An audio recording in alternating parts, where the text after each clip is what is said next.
평화의 집짓기 12가지 이야기. 세계 최초의 평화협정. 인류의 역사를 살펴보면 약육강식이 지배하는 현실 속에서 힘이 센 나라는 이웃의 나라를 침범하여 굴복시키려 했다. 1875년 일본의 신식전함 운요호가 강화도를 침입하여 인천 영종도에 상륙하여 약탈과 강간을 자행한 후 1876년 강화도 수호 조약을 통하여 조선의 해양을 측량하고 영사재판권과 상호 무관세를 통하여 막대한 이권을 가져갔다. 힘이 팽팽히 맞서거나 대내외에 다른 요인이 발생하는 경우 서로 합의를 함으로써 상대적으로 평화로운 시대를 맞이하는 경우도 있었다. 고려시대 서희와 거란의 소손령이 맺은 협정은 강동 6주를 고려가 거란으로부터 받고 대신 거란과의 전쟁을 외교로 이긴 역사적인 협정이다. 5000년 전에 동아시아에서 군림하던 고조선이 접경의 여러 나라와 협정을 맺었을 것이라 생각되지만 역사적인 기록이 전해오지 않아 아쉽다. 지금까지 기록에 나타난 세계 최초의 평화조약은 기원전 1274년경 맺어진 히타이트 이집트 조약이다. 이 조약문은 이집트 카르나크 신전 벽면, 람세스 2세의 장례를 위해 건설된 라메세움 신전 벽, 아부신벨 신전에 새겨져 있고 거기서 수천 킬로미터 떨어진 옛 히타이트의 수도 하투사이 유적지에서 발굴된 점토판에서도 볼 수 있다. 람세스 2세는 이집트 제19왕조의 황금기뿐 아니라 이집트 자체를 상징하는 인물로 이집트 역사상 가장 위대하고 강력한 파라오 중 한 명이다. 점토 조약문은 세계 최초로 양측이 대등한 관계에서 맺은 평화조약이라는 중요성 때문에 현재 국제연합본부에 복제본이 전시되고 있다. 이집트 조약문은 이집트 고유의 신성 문자로 적혀 있고 히타이트 조약문은 쐐기 문자로 적혀 있다. 이집트 조약문에는 파라오를 찬양하는 전문이 있으며 람세스는 왕, 하투실리스는 왕자로 차등을 두었다. 본문의 표현이 조금 다르지만 본질적인 내용은 차이가 없다. 이제부터 영원토록 평화와 우정이 함께할 것이다. 이 협약에 따라 이집트의 위대한 왕과 하티의 위대한 왕자는 이제부터 서로를 적대시하지 않을 것을 신들께 맹세한다. 하티의 위대한 왕자는 영원히 이집트의 땅을 침략하지 않으리라. 이집트의 위대한 왕은 영원히 하티의 땅을 침략하지 않으리라. 사실 평화조약을 맺기 전에 16년 동안 히타이트와 이집트는 오리엔트의 패권을 두고 지금의 시리아와 터키 국경 부근의 카데시 근처에서 전쟁을 치렀다. 이집트 람세스 2세의 공격으로 시작되어 무승부로 끝나고 말았지만 전략적으로는 카데시 탈환에 실패한 이집트의 패배라고 볼 수 있었다.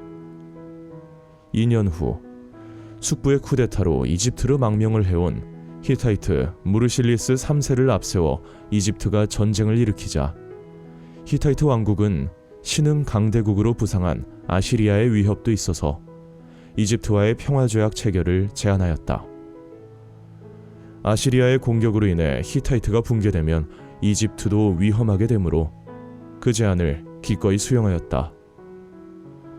양국 간에는 상호 불가침 원칙과 기존의 양국 국경선을 인정하는 원칙을 확인하여 쌍무적인 방위 동맹이 맺어졌다.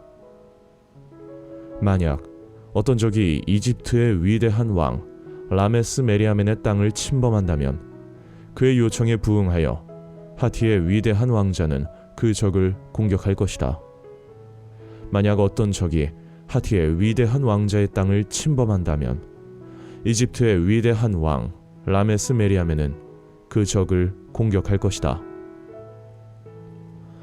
두 국가의 중요 인물이나 도시가 배반하여 상대국의 망명 또는 투항할 경우 양국은 이를 받아들이지 말아야 하며 상대국에서 도망쳐온 인물은 곧바로 돌려보내야 한다는 조항이 나온다. 그리고 이집트와 히타이트 땅에 존재하는 수천의 신들에게 맹세하는 문구가 히타이트본에 다음과 같이 나온다. 히타이트 왕 하투실리스의 아들은 아버지를 이어 왕위에 오를 것이다. 만약 그에 반대하는 무리가 있다면 이집트의 왕 람세스는 그들을 징벌하고자 보병대와 기병대를 보낼 것이다. 쿠데타로 왕위를 찬탈한 히타이트 왕 하투실리스는 정통성 논란에서 자유롭지 못했기 때문에 평화조약을 통해 국가의 안위와 개인의 안전을 보장받고자 하였다. 동시에 망명자는 본국으로 송환한다는 조항을 두어 이집트에 망명한 무르실리스를 손 아래 넣고자 하였다. 람세스는 평화조약을 자신의 우상화에 활용하였고 무르실리스의 송환을 끝까지 거부하면서도 하투실리스가 무사히 권력을 승계할 수 있는 버팀목이 되어주었다. 결과적으로 이집트와 히타이트는 평화를 유지하였고 이후 히타이트가 지중해 쪽에서 세력을 키운 세력에 의해 패망하는 기원전 1180년 무렵까지 오리엔트 지역은 비교적 오랜 평화를 누리게 되었다. 현재 터키 앙카라의 아나톨리아 문명박물관에서 소장 중인 점토판에서는 외교 분야에 양국의 왕비들이 직접 개입한 사례가 보이고 있어서 매우 흥미롭다. 이집트의 위대한 왕비 네프테라가 히타이트의 위대한 왕비 푸드케파에게 보내는 편지. 나의 자매가 안녕하기를, 그대의 나라가 평안하기를, 그대가 나의 건강과 안위를 묻는 편지를 잘 받아보았습니다. 그대는 우리의 우정을 위해서, 그리고 그대의 형제이기도 한 이집트의 위대한 왕과의 관계를 위해서 편지를 보냈겠죠. 위대한 이집트의 신 라와, 히타이트의 신 풍우 신께서 평화를 가져다 줄 것입니다. 그리고 그분들은 위대한 이집트의 왕 람세스 2세와 위대한 히타이트의 왕 하투실리 3세 사이의 돈독한 형제를 영원히 보장해 주실 것입니다. 두 차례나 전쟁을 했으나 주변국의 정세와 자국의 이해를 고려하여 평화협정을 맺은 히타이트와 이집트 왕국의 사례는 3300년 전에 맺은 조약이지만 오늘날에도 여전히 존중되어야 할 원칙을 담고 있다. 이 조약문의 복제본이 UN 본부에 비치되어 있는 이유는 이 조약문의 당사자는 평등한 주체로서 상호 인정, 상호 불가침, 호혜 평등의 원칙에 합의한 평등 조약이었기 때문이다. 70여 년 전 한반도에 일어난 불행한 전쟁으로 맺어진 1953년의 정전협정. 당시 대한민국의 대통령 이승만은 현실성 없이 북진 통일을 주장하면서 정전협정에 서명을 하지 않음으로써 정전협정 당사자는 북한과 중국 그리고 미국이 되었다. 남과 북이 함께 종전을 선언하고 평화로운 한반도를 약속해도 소용이 없게 되었다. 미국과 북한이 종전을 선언하고 평화협정을 맺어야 국제적으로 평화가 가능케 되는 아주 기이한 형태가 되었다. 2023년이면 정전협정 70주년이 된다. 한반도에도 마침내 평화협정이 맺어져서 평화가 싹 트는 날을 기대하는 것은 무리일까? 평화학자 디터 쟁하스는 현실 정치의 신념이 되어온 평화를 원하면 전쟁을 준비하라라는 말을 강하게 부정하면서 대신 평화를 원하면 평화를 준비하라고 주장하였다. 평화를 준비하는 것은 전쟁을 준비하는 것과 다르며 그것보다 더 치밀해야 하고 더 체계적이어야 하고 주변국과의 협력과 대화를 통해 더 많은 공을 들여야 한다. 갈등과 분쟁 지역에서 당사자들에 의해 어렵게 맺어진 평화 협약이 주변 정세의 변화로 인해 다시 갈등과 전쟁으로 치닫기도 하기 때문이다.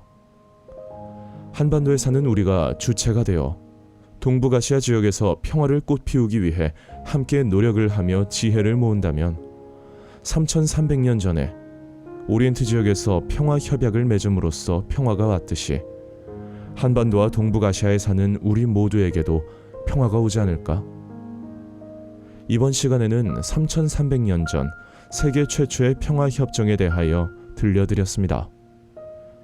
2022년 전쟁이 발생한 우크라이나에서 평화협정을 맺기 위한 노력을 생각하면서 우리가 사는 한반도에도 평화를 만들기 위한 노력을 함께하면 좋겠습니다.